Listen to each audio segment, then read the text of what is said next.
बच्चन बाबूजी महाराज, तीसरा भाग, बचन 38वां, आगरा, 21 सितंबर 1938। शब्द का श्रवण, नाम का सुमिरन, गुरु स्वरूप का ध्यान, अंतरी सत्संग और सदगुरु का दर्शन और सेवा करना और वचन सुनना बाहरी सत्संग है। बाकी सब कुसंग है, इसलिए कुसंग में कमी करनी चाहिए। जो लोग संत मत, राधा स्वामी मत को अच्छी तरह से समझे हैं, यानी जिन्होंने सत्य का संग करना शुरू किया है और सत्संगी बने हैं, उनको मालूम होगा कि अंतर में जो धूमधाम से सत्य की धार आ रही है, उसके संग में जो शब्द और नाम हो रहा है, उसको श्रवण करना यानी भजन और उसका उच्चारण यानी सुमिरन विधि पूर्वक करना, और जो स्थूल रूप उसने यहां धारण किया उसके यानी संत सदगुरु के दर्शन करना और वचन वाणी सुनना वगैरह, और अंतर में उन्हीं के रूप का ध्यान करना, ये सत्संग है। सिवाय इसके सब कुसंग और काल का संग है। जितने वक्त अंतर और बाहर उस सत्य की धार के संग में है, उतने वक्त तो ये सत्संग करता है। बाकी कुल वक्त इसका कुसंग में जाता है। जितने रूप यहां देखता है, सब काल और माया के रूप हैं। जिनसे बात करता है या जिनकी बोली सुनता है, सब काल के शब्द हैं।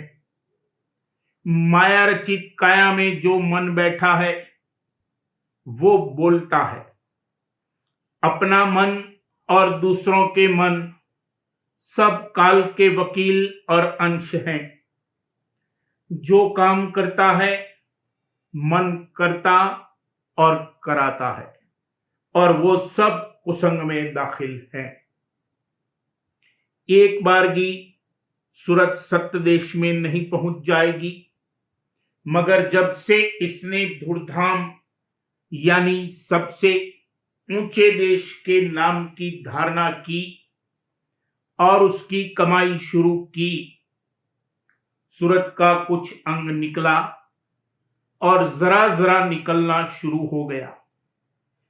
चाहे उस नाम का जो वर्ण में रूप है वही ले, मगर जब उसको लेता है तो तवज्जह और ध्यान निज रूप की तरफ जाता है, जिसका कि वो वर्ण में रूप है और उस तरफ सूरत खींचती है।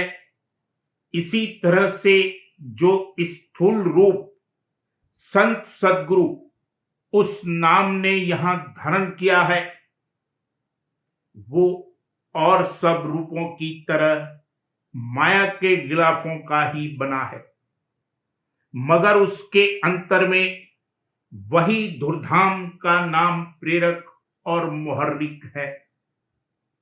इसलिए उसके दरस परस से और उसकी बोली व वचन सुनने से सूरत का अंतर में उस जानिब खिंचाव होता है।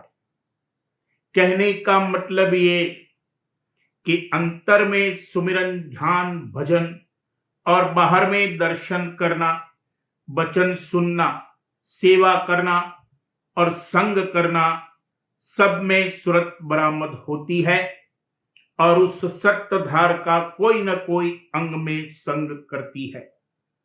ये सत्संग है। अंतर में जो सत्य की धार है वो सत्य है, और बाहर में जो उसने रूप धारण किया वह सत्य है। इसके अलावा सब काल और माया है, और सब जगह काल के बच्चे मन बैठे हैं। जित जावे तित काल री। अब जब ये मालूम हुआ कि सिवा सत्ताधार के अंतर और बाहर संग करने के सब कुसंग है, तो चाहिए कि जहां तक मुमकिन हो कुसंग कम से कम करे और अपने बर्ताव व्यवहार में ऐसी होशियारी रखे कि कुसंग का असर या तो बिल्कुल ना हो या कम से कम हो। कारज मात्र और जरूरत के मुआफिक यहां बरते और उसमें भी अपनी तवज्जह का कुछ न कुछ अंग सत्ताधार के संग में यानी नाम और रूप में लगाए रखे, तो यहाँ के कर्म नहीं चढ़ेंगे, बल्कि जो करेगा वो सब मालिक की सेवा में दाखिल होगा। यहाँ के कामकाज बंद कर देने या सब छोड़ छाड़ कर भाग निकलने से मतलब नहीं है, बल्कि अगर मुलाजिमत में है तो जिसका रुपया लेता है उसका काम बड़ी होशियारी और ईमानदारी व दयानतदारी से करना चाहिए। वह पवित्र कमाई होगी, उससे कर्म नहीं चढ़ेगा। अगर गृहस्थी में है तो गृहस्थ के कुल फराइज अदा करना इसका फर्ज है और अच्छी तरह से अदा करना चाहिए।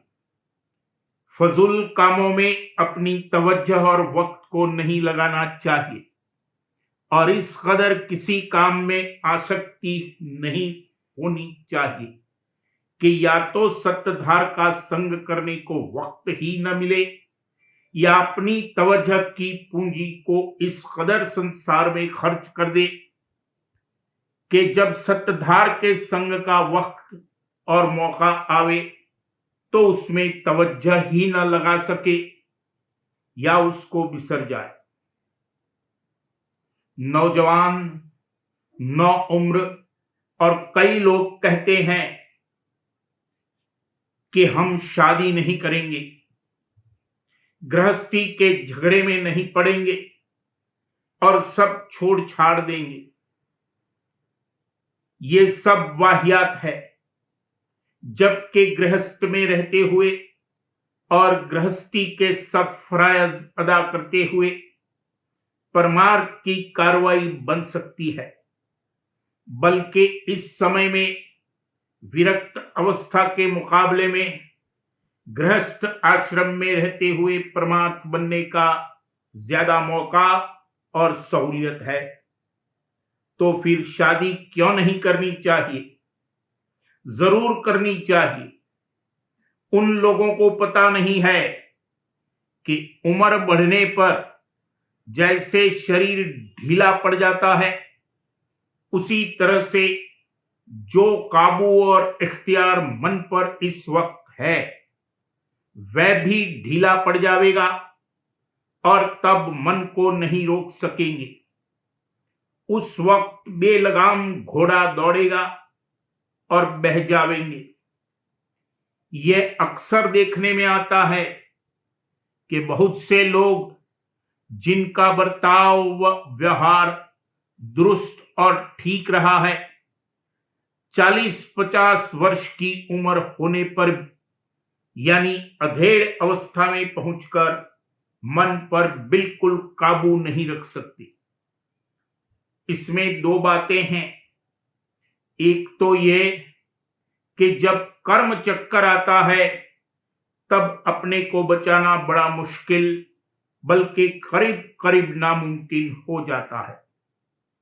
अलबत्ता जिसने मालिक की शरण दृढ़ करके ली है वह तो बहुत कुछ बच जाएगा और संभाल हो जाएगी, वरना जब कर्म चक्कर आवेगा तो सब बह जाएंगे, कोई रोक टोक काम नहीं दे सकती। दूसरे यह कि संकल्प शक्ति, पुरुषार्थ और समझबूझ से एक अरसे तक मन पर काबू रह सकता है और उस पर रोक टोक लगा सकता है, मगर जैसे सब चीजों की अवधि होती है, संकल्प शक्ति, पुरुषार्थ और समझौती की रोक टोक ढीली पड़ने लगेगी और तब बह जाने का डर है। एक तो अवस्था के हिसाब से कोई रोक टोक न रहे, और दूसरे अगर कर्म चक्कर आ जावे तो बड़ी खराबी होती है। ये जो कहा है कि किसी के साथ जबरदस्ती नहीं करनी चाहिए, इसका ये मतलब नहीं है कि किसी किस्म की रोक टोक नहीं रखनी चाहिए। अगर इस देश से सब रोक टोक उठा दी जावे तो यहां जीवन नहीं हो सकेगा। यहां कई तरह की रोक टोक और डर हैं। बेटे को बाप का, स्त्री को पुरुष का, लड़के को उस्ताद का डर है। कानून कायदे व ताजीर का डर है। लाज शर्म व नेकनामी व बदनामी का डर है। मतलब यह है कि सैकड़ों तरह की रोक टोक और डर हैं। इनका रहना जरूरी है, वरना यहां अंधेर हो जाएगा। आजादी के मानी ये नहीं है कि बेरोक टोक सब बरतें और जिसके दिल में जो आवे करे। अगर लड़के को उस्ताद का डर न होगा तो उसकी तालीम कैसे होगी? जब तक लड़के में पूरी समझबूझ और होशियारी नहीं आई है, तब तक बाप बेटा और उस्ताद व शागिर्द कैसे बराबर हो सकते हैं? चाहे बेटा झुंझलावे ही, मगर बाप की शरण तो नहीं छोड़ देता है। जब तक वो बाप की शरण में है और बाप को अपना हितकारी समझता है, तब तक उसकी दुरुस्ती के लिए अगर बाप रोक टोक लगावे तो वह जबरदस्ती नहीं है। इसी तरह से स्त्री को पुरुष का भय होना चाहिए। रोक टोक में बहुत फायदे हैं, मगर अब इस समय में सब चीजें उल्टी हो गई हैं। बजाय औरत को मर्द का डर होने के, अब औरत का डर है। इसी तरह से पढ़ाने वाले और पढ़ने वाले में वह रिश्ता जो अगले जमाने में था नहीं रहा। पढ़ने वाले शागिर्द के दिल में उस्ताद के लिए कोई भय भाव और अदब नहीं है, और न उस्ताद ही को शागिर्द से कुछ मतलब। पर्सनल टच यानी जाती ताल्लुक बिल्कुल नहीं रहा। कमोबेश मैकेनिकल एजुकेशन यानी बेजान तालीम है। जैसे लोहे को ढालकर कोई चीज बनाई जावे, उस तरह से तालीम गोया ढाल दी गई है। फला फला सबक फला तरीक से पढ़ाए जावेंगे, इसके सब कायदे उन लोगों ने मुकर्रर कर दिए हैं। उस्ताद उसी के मुआफिक घंटे भर सिर मार कर चला जाता है। ओरिजिनलिटी यानी जाती उपज जायल हो गई है। प्राचीन काल में ब्रह्मचर्य अवस्था में रहकर जो शिक्षा प्राप्त की जाती थी और सभ्यता प्राप्त होती थी, वो अब नाम को भी नहीं रही। ये सही है कि समय के अनुसार सब चीजें पलट जाया करती हैं, और इसीलिए इस समय में वही रोक टोक रखने की जरूरत भी नहीं है, मगर उसके जो फायदे थे उनको तो मद्देनजर रखना चाहिए था। तालीम व तरबियत का ढंग चाहे वक्त के मुताबिक बदल दिया जाए, मगर उस फायदे से महरूम न रहें, इस बात का ख्याल रखना चाहिए। मगर जो चीजें निहायत नुकसान करने वाली हैं, उन्हीं को ऐन फायदेमंद बतलाया जाता है। सिनेमा और फिल्म को तो उन लोगों ने इल्म इखलाक की तालीम देने का जरिया बनाया है। इंसान रात दिन काम में नहीं पिला रह सकता। कुछ खेल कूद व मनोरंजन की जरूरत वास्ते सेहत के है, मगर इसके वास्ते कोई तमाशा वगैरह तजवीज करने से पहले ये तो विचारना चाहिए कि उसको देखकर और सुनकर किस किस्म के ख्यालात और जज्बात पैदा होंगे।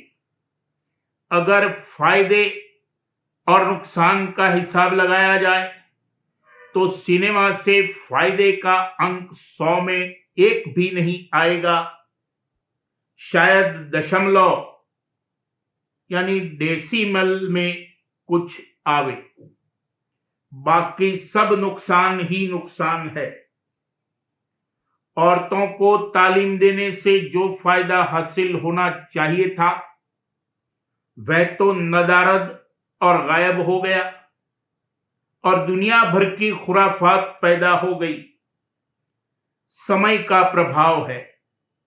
इस समय कलयुग में काल ने बड़ा अड़ंगा लगाया है। नाक़िस असर से बचना बड़ा मुश्किल है। सिर्फ सच्ची शरण उपाय है। शरण लेगा तो किसी न किसी विधि से राधा स्वामी दयाल संभाल फरमावेंगे और बचा लेंगे और भक्ति बढ़ती चलेगी और एक दिन काम पूरा हो जाएगा।